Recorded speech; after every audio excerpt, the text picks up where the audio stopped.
It's pretty hard to imagine anyone on Earth who hasn't heard of Wolverine. After all, Hugh Jackman has taken the mantle to a whole other level of popularity with his MCU portrayal. But what if I told you that Wolverine, who's considered an insanely powerful mutant and such an integral part of the X-Men, is actually overpowered by another variant? Yeah, this indestructible man with insane healing abilities is actually just the beginning. There's an Omega level Wolverine who has the same powers, except that he has majestic golden claws. Yeah, we're talking about James Howlett from Earth 12025. And holy shit, his story's even crazier with his ties to Olympian Gods. So, let's get into his origin, important storylines, and what the hell these gold claws are, and what exactly makes this Gold Claw Wolverine different from the OG one that we all know and love. Let's get started, guys. The Golden Claw Wolverine origin. Whenever we think of Wolverine, we instantly remember so much tragedy, including his horrific torture at the hands of the Weapon X program, his childhood, and the subsequent years of lost memory. But the Golden Claw Wolverine is a pretty different origin. You see, in Earth 12025, James Howlett became a military leader and Governor General of Canada, even going on adventures with Hercules. Yeah, the literal Hercules.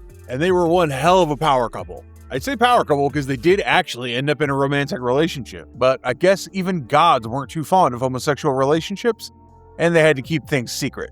I guess relationship complications exist even for superheroes, guys.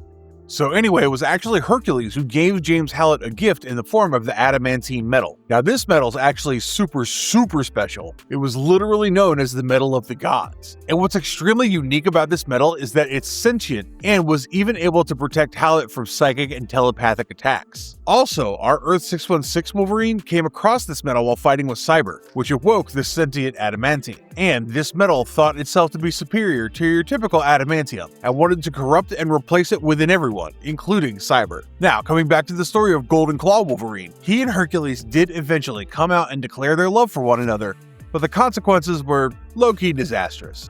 Zeus literally banished both of them to Tartarus, which was the deepest, darkest pit of the underworld, and for 4 entire years they kept fighting demons and damned souls. What an iconic love story, right? But guys, there's more to this story. The Astonishing X-Men arc. We're now going to dive into Astonishing X-Men issues 44 through 47, covering the Exalted arc to explore more of this mystical and powerful Wolverine's storyline. Issue 44, which is Exalted Part 1, sets the foundation of the story, mainly focusing on Earth 616's Cyclops. But suddenly, Cyclops is captured by the end of the issue and brought into this weird facility of sorts where he runs into a whole bunch of other heroes who are also being kept captive. And one of them is Wolverine, but not Earth 616's Wolverine. You see, before this arc began, Howlett had actually been abducted by Savior, who was an evil alternate version of none other than Charles Xavier. See the wordplay? Savior, Xavier.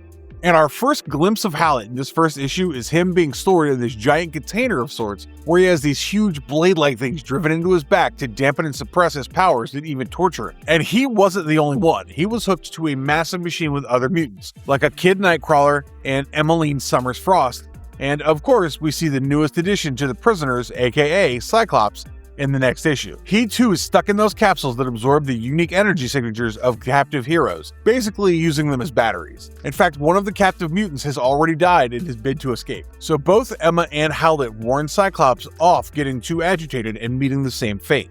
This is where Wolverine introduces himself as the former Governor General of the Dominion of Canada. But despite their warnings, Scott wasn't just going to sit tight, and fortunately he was prepared. In the previous issue, he had nicked a pocket knife sort of tool from Storm and used that to break the capsule's glass. He also immediately freed the others, including Wolverine. When faced by Savior's men, Wolverine, with the help of Catherine, aka Shadow, pulled out one of the blades stuck on his back and threw it straight at the soldiers. Then, one by one, he started pulling off the blades from his back like it was nothing. And suddenly, Howlett was ready for some revenge. In the very next panel, we even get to see his golden claws come out. Claws that could even maneuver and cut through Cyclops' laser attack. He explains the adamantine metal to Cyclops as they almost enter into a full-on fight with one another. But fortunately, they nip that in the bud and move on to more important matters at hand, which is escaping and defeating Savior. Howlett let Cyclops take the lead as he followed along, being the manpower and heavy hitter of the scrappy team they formed. So, first things first. Howlett and Emma sniff out any other mutants being held captive in the facility and stealthily start making their way across. He even found the mutant artifact room where they had stored his hat. Shadow's knives, and even young Nightcrawler's lunchbox. And this is when the team have a horrifying realization that there have been hundreds of mutants who have been siphoned and killed before them, and they're perhaps the only ones to have survived up until now.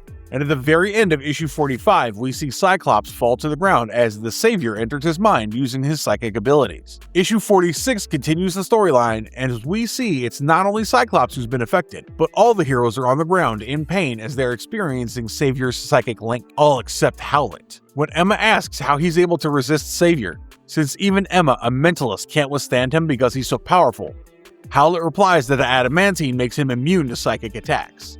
Fortunately, Nightcrawler finds a whole bunch of Magneto helmets there, which the heroes put on to protect themselves. They split into two teams, with Howlett joining Cyclops on the mission to find and kill Savior. Together, they slice and dice up a bunch of Sentinel-looking soldiers called Savior's Sanctifiers before they make it to Savior and Storm. A whole back and forth ensues, and even Hisako, aka Armor, joins the fight. Eventually, when Savior's defeated and it's time to leave the world ASAP because it's ending, Howlett is the one who ensures Scott returns to his own planet and timeline, and even asks him to buy his world's Wolverine a beer when he gets back. Typical Howlett. And the rest of the team stays back to figure out how to save the planet. Yeah, this clearly shows that Howlett knows exactly when to follow and when to lead. A true Wolverine after all. And he then embarks on yet another mission, the Extreme X-Men run. Now, after the whole Exalted crisis, Howlett started a new adventure with the team that he'd ended up being a part of, including Emmeline and Kid Nightcrawler and others, and they decided that after they had saved the previous planet from Savior, they were going to go on a journey to root out all other such evil Xaviers scattered across the multiverse. Eventually, the team is joined by yet another mutant called Dazzler from Earth 616,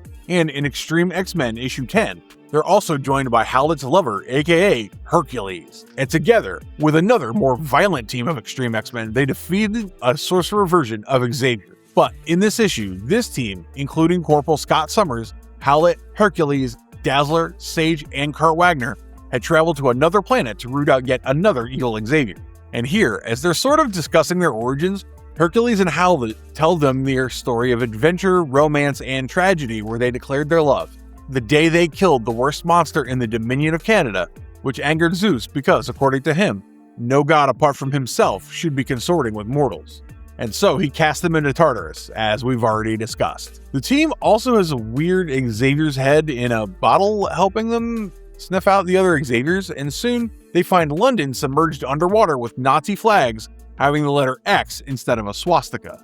Well, I guess now we've met the Hitler counterpart of Xavier.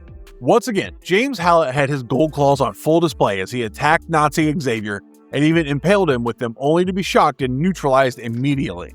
Clearly, this was a force that Howlett alone couldn't manage. Unfortunately, he wasn't alone, and that's where this issue ends. Of course, the arc continues to follow the team as they take on Nazi Xavier, but this issue in particular is important because it brings to light the very origin we spoke about previously. And hey, maybe it also teaches us a lesson in keeping our personal and professional lives separate, lest we too want to end up in Tartarus. So that's the origin of this golden clawed Wolverine. But before ending the video, let's also talk about how exactly this James Howlett matches up to OG Wolverine that we've been seeing all these years. Golden Claw Wolverine versus the original Wolverine. Okay, so let's start with the obvious. Howlett has got golden claws, aka an adamantine-laced skeleton, whereas Wolverine possesses adamantium. Now, these two materials are actually starkly different. Adamantium is thought to be almost unbreakable, but it's a man-made synthetic alloy at the end of the day, and it can also be melted by some anti-metal vibrations like Antarctic vibranium. However, Howlett's adamantine, on the other hand, is a literal god metal, which is basically magical and sentient, and even gives Wolverine a bunch of extra abilities, like being immune to telepathic attacks, being able to deflect energy blasts like Cyclops' rays, and even helps him go toe-to-toe with magical entities. Even their nature of origin is obviously very different. OG Wolverine went through horrific torture to become who he is, whereas Howlett had a much nicer origin where his gold claws were actually a gift of love given by Hercules. They even differ in their physicality, where it's been noted that James Howlett is actually larger and more imposing than our beloved Logan, being taller than him in height. And of course, there's their personalities, which are literally like night and day. You've got Logan, who's this rough and gruff loner, drinking himself away in bars and getting into fights, though he does eventually become a respectable member of the X-Men, and even a professor and mentor to the younger generation. On the other hand, you've got James Howlett, who's a super decorated military man. But most surprisingly, he hadn't even heard of the X-Men before. In fact, during the Exalted arc, Cyclops first mentioned the X-Men, and he literally responded with, "Oh, what? Who's that?" Also, I gotta say, the whole mutton chops and beard look does give James Howlett another mature edge over Wolverine. Plus, he's definitely not straight, which is a nice addition to his character, and makes him even more secure in his own masculinity. And with that, guys, we've come to the end of the video. This whole Adamantine arc is slowly coming back, as I previously mentioned, Wolverine and Cyber's encounter with it. But you've got to remember the OG who did it first, James Howlett. And he'll always be a reminder that in this multiverse of madness, there's not a dearth of Wolverines to discover and be thoroughly entertained by. If you guys want to see more of them, you can go ahead and read the Extreme X-Men comic and let us know your thoughts in the comments down below. As always, don't forget to smash the like button, and if you enjoyed this video, subscribe to the channel and ring that notification bell for more origins, and we'll see you in the next one. Have a great day, and as always, stay marvelous.